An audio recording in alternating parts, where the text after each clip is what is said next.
With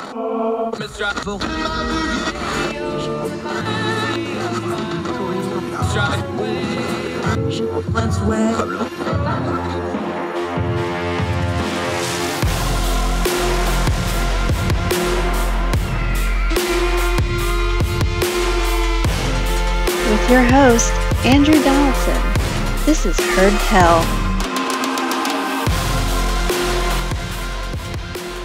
Welcome back to Heard Tell. Okay, she's one of our favorites. We lean on her for sound legal advice, but she is not your lawyer, so nothing she says should be considered legal advice to you.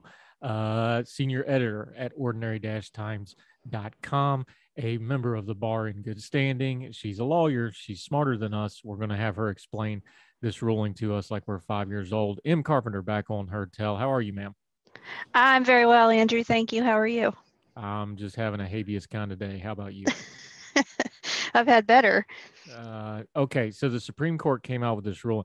I follow a lot of what we kind of jokingly call law Twitter, kind of a collection of our various lawyer friends online for good reason, because they give good perspective on a lot of things. I've never seen uniform outrage at a ruling like this. Like, we've seen divisive stuff like the abortion stuff over the last few weeks. Like, every single lawyer I follow and talk to was just like, what is this?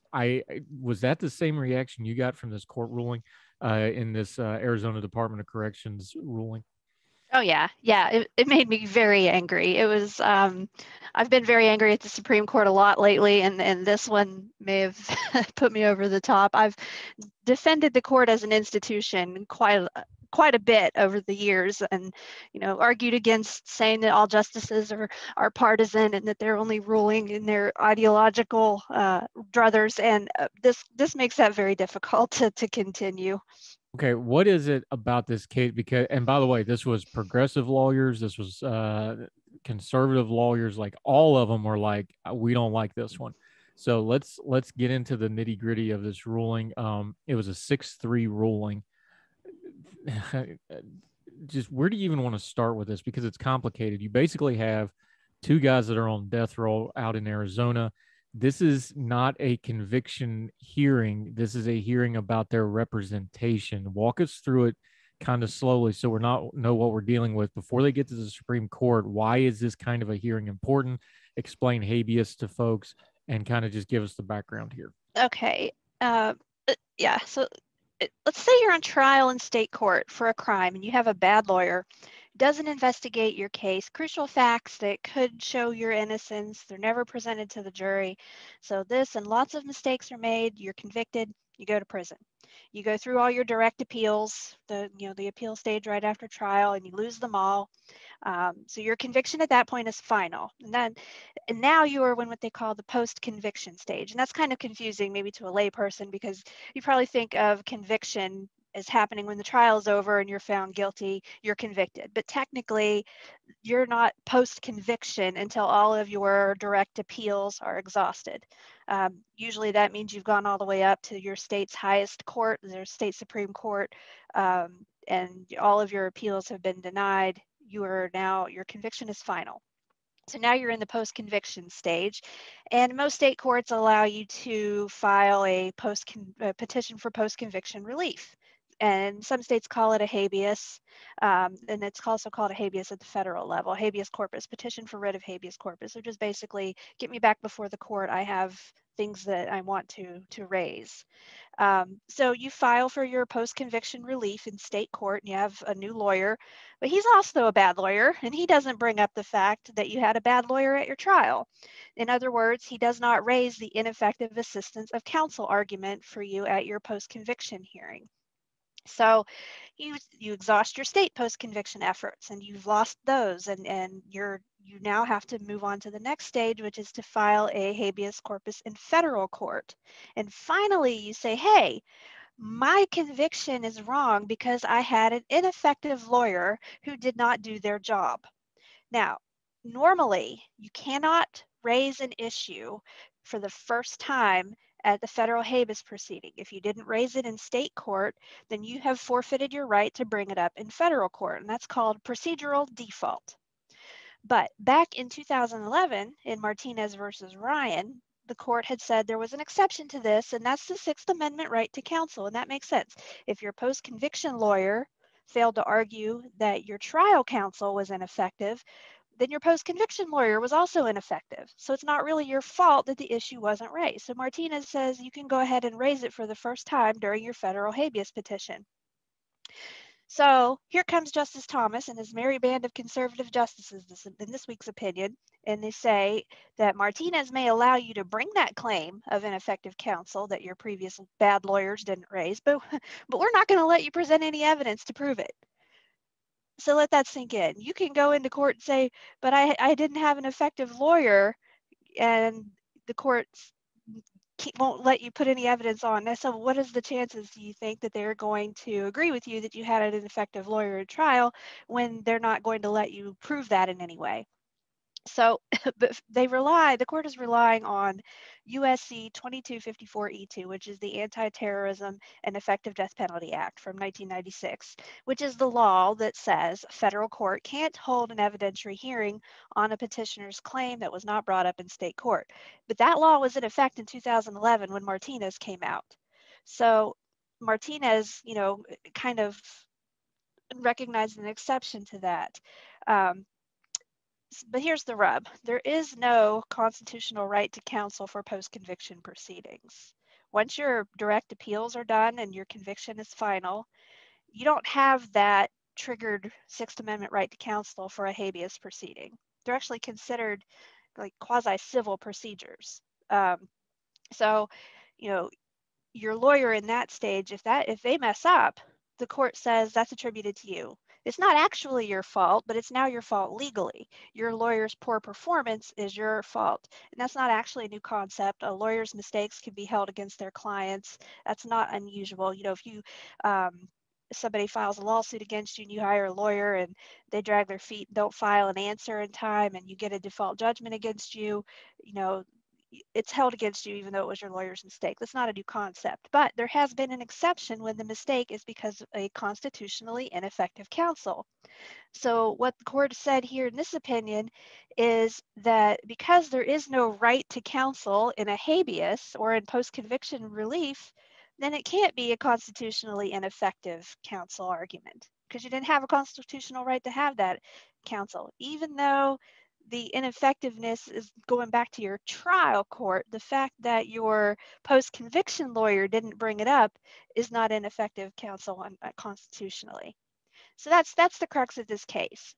But what makes it so infuriating, to me anyway, what this opinion has been so inflammatory? There's several things. First of all, I find it very frustrating in any case, any criminal law decision, criminal case, when the opinion goes to great lengths to describe in detail the horrific and disgusting crimes that the defendants in the cases are accused of or convicted of, almost like they're trying to justify the opinion by pointing out how terrible these people are.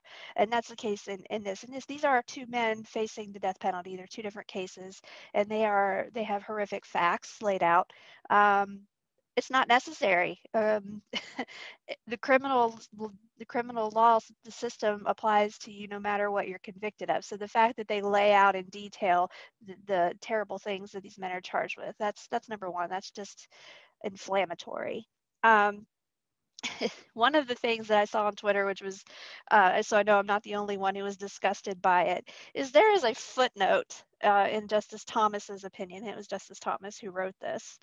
And in it, he brings up the fact that the petitioner, the defendants in one of the two cases, had said, speaking of procedural default, when we were arguing all of this in the district court at the lower level, the state didn't even bring up the fact that I hadn't raised this issue in lower court. Justice Thomas's footnote says, well, we have the discretion to forgive a failure to raise the issue in the court below, so we're going to. So think about that. You are going to potentially be put to death because failing to raise an issue, and we're going to let that happen but we're not going to hold the state to the same standard with a much less dire outcome. They didn't do their job. They didn't bring up this issue below, even though they were supposed to. We have the authority to forgive them for that. So the state here is forgiven. And this opinion is very heavy on the state's rights and what a burden it is on the state to be tied up in litigation over these claims, and how they don't want to step on the state's toes by interfering with convictions any more than is necessary, and very differential to state power and state rights. And that's very frustrating as well. And just the fact that they want to be this pedantic when it is death on the line, it never sits well with me. I think that when somebody is facing the death penalty, that is not the time to nitpick about whether or not they should have raised this. What is it going to hurt in the long run to let these men put on the evidence that perhaps they did not have effective counsel? And in at least one of these cases, from what I have read, there is some pretty strong evidence in the defendant's favor that if the jury had heard it at his trial, may have led to a different result. So basically, they are going to allow the state at this point to proceed to executions for men because they had bad lawyers. And as much as I hate it, there are bad lawyers doing capital cases and appellate work. Not so much with public defenders. I've talked about them before, especially when they're at the level of doing these kinds of cases. They're very competent, great lawyers. But there are there are other attorneys that take these cases and that are not qualified to do it, and they mean well, but it happens. There is unfortunately some bad lawyering that goes on here, and you might face death for that. And the fact that you're being held accountable for the failures of your lawyer, your educated lawyer, when you may not have much education yourself, your lawyer makes a mistake and they say, well, that's your fault. And that's one thing when you're fighting over money, but we are fighting for their lives here. So I've gone on and on, so I'll stop there. But that's what's going on, and that's why I'm angry, and why so many other attorneys are angry about this opinion. I'm Andrew Donson on the Em Carpenter show, where she has just gone 11 minutes on Shinn versus Ramirez, but that's fine. That's what we bring her on for. Sotomayor, in her dissent, said that this was, and I'm quoting her here, an extreme malfunction, that the prejudicial deprivation of a right that constitutes the foundation of our adversarial system. She's talking about representation here. I take it that's how you see it as well, but what do you think she means by a malfunction? Because this gets into legal terms. Like you said, this is a habeas hearing. It's very different from a trial. This isn't about the conviction itself. It's about how you got to the conviction. When you get into the nuts and bolts of these legal things, how much is it important to make sure that the I's are dotted and the T's are crossed? Because the general public, like me, I'm not a lawyer, we don't understand all the procedural stuff, but that's what the court does a lot of rulings on the procedural stuff, on the nitty gritty details. How important is it to get these things right? And how surprising is it to you that when something like this, something fundamental like representation comes up, that we get a ruling like this? It's not surprising because I've seen it. I've seen death penalty cases upheld over other things, missing a filing deadline by a few days, or things like that. So it doesn't surprise me to see something so serious and being trivialized and dismissed out of hand for technical reasons or trivialities. So it doesn't surprise me, but it is a malfunction of the system for this to happen. In every state, and I don't want to get too nitpicky, but there were parts of these cases that hinged on Arizona state laws and how those laws are drafted and what they say. And so you're going to have 50 different versions of that at minimum. So it's hard sometimes to apply a blanket rule across the state. The law likes to be specific. The court likes to interpret laws very narrowly and very specifically, and that can result in inconsistent outcomes. Yeah, talking to Em Carpenter, our good friend, senior editor at ordinary-times.com, an attorney. We're going to take a quick break because we went a little long there. We're going to continue to talk about this case, Shinn versus Ramirez. Also getting to a little bit more about representation, how it's fundamental to our system, but also how it keeps coming up over and over again. We start talking about the lower level problems in the criminal justice system, how representation at those early stages and lower level of the criminal justice system is greatly affecting a lot of the problems we're seeing even in the headlines. More with Em Carpenter on Her Tell right after this.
Welcome back to Her Tell. I'm Andrew Donaldson, joined by our legal expert, Em Carpenter. She's a frequent contributor to this program, and she is the senior editor at ordinary-times.com. You can catch her writing there.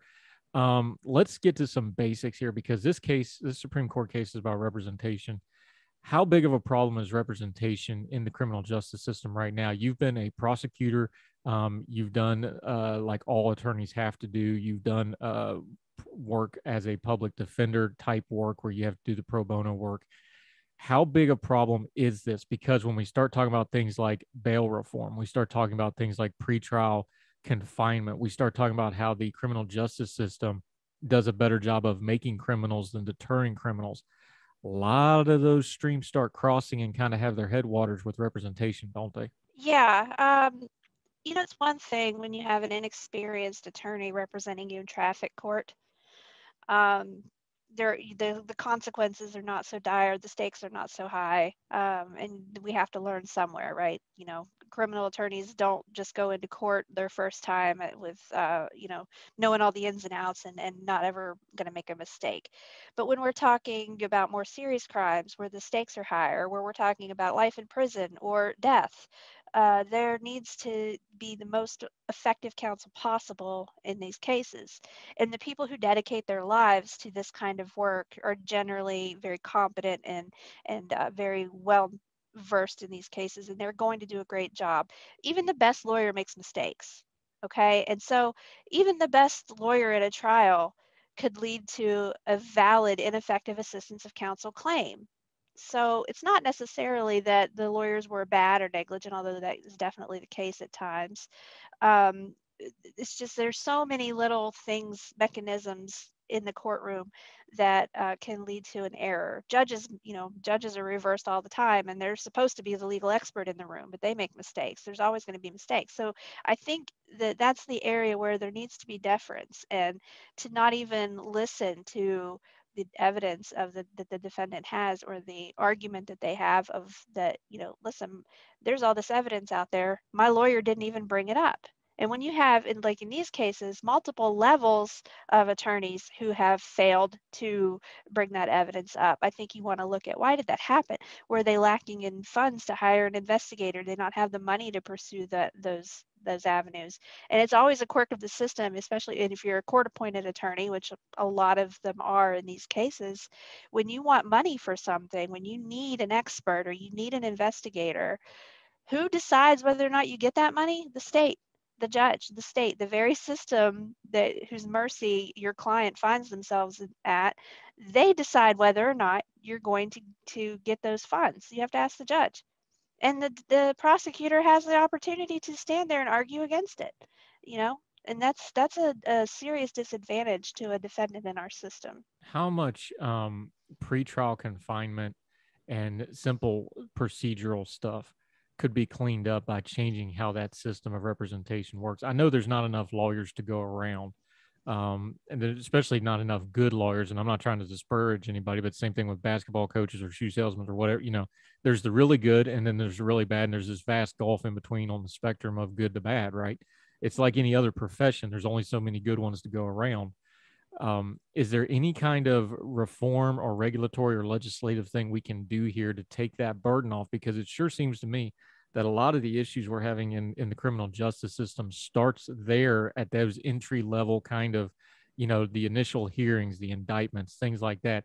There seems to be so much room for reform there, but there doesn't really seem to be any answers coming onto what we can do about any of it. Right. And public defenders, especially in the lower level in trial courts, their caseloads are humongous. And I've seen experienced, very competent public defender, at least one I know of in my area, who lost his license for a while because he had a client sit in jail for months and he had not filed any motions, and it was not purposeful or intentional on his part. It was simply a matter of one fell through the cracks for him. Inexcusable, and you know, he had to have received some sort of a punishment from the bar for that, and he should have.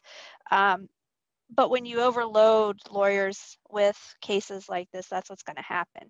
And when you know, your clients don't have bail and they're sitting in jail, you know, that impedes their ability to contact you. It impedes your ability. You can't spend all day sitting in the jail interviewing your clients. So it impacts, you know, how much time you get to spend with your client to prepare.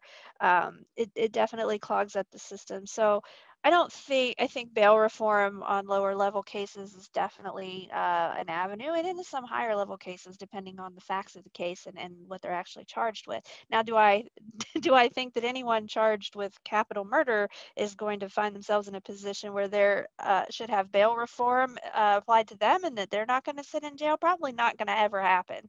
But yeah, there are things that can be done to ease the burden on the attorneys, which would in turn would help the clients. Em Carpenter joining us, senior editor at ordinary-times.com and an attorney. You've been on both sides of this. You've been a prosecutor, you've been a trial attorney, you've done other kind of legal work. How big of a problem is having good lawyers right now? Because we keep seeing the stats about law schools. We know the overarching problem of the cost of secondary education anyway, the cost of law schools even more so in most cases. You've talked about your own path and difficulty in becoming a lawyer. How big of an issue is this going forward? Because if there's not enough attorneys to go around, then these representational issues are going to get even worse. The projection is that law is going to have an issue with lawyers going forward. Talk about how that affects both sides, both the prosecution side and the defense side, because again, this is supposed to be an adversarial system, which means those are supposed to be equally matched sides, and that's just not the case when we get rulings like this, is it? Correct. You know, public defending doesn't pay very well. It pays even less if you're not part of a public defender's office, but you're on what we call the appointment list, or in federal court they call it the panel of attorneys, where you know you get assigned cases that for whatever reason the local public defender's office can't take it. Either they're busy or they have a conflict. And so those what you have there are people who are kind of doing criminal law part-time. So and they're getting paid very little. It's been a few years, but as far as I know, they haven't raised the rates. When I was doing criminal defense, you made $45 an hour for outside of court work and $65 an hour for being in court. That sounds like a lot of money to most people, you know, an hourly rate. But when you think that private counsel is paid, you know, 5 times that or more, um, you started to maybe at times get what you pay for.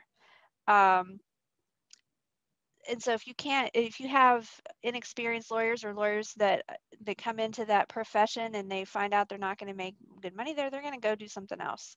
So you might lose the cream of the crop. You might lose the better lawyers because they need to go where the money is because, they have student loans to pay. So you do run a risk of not having quality representation.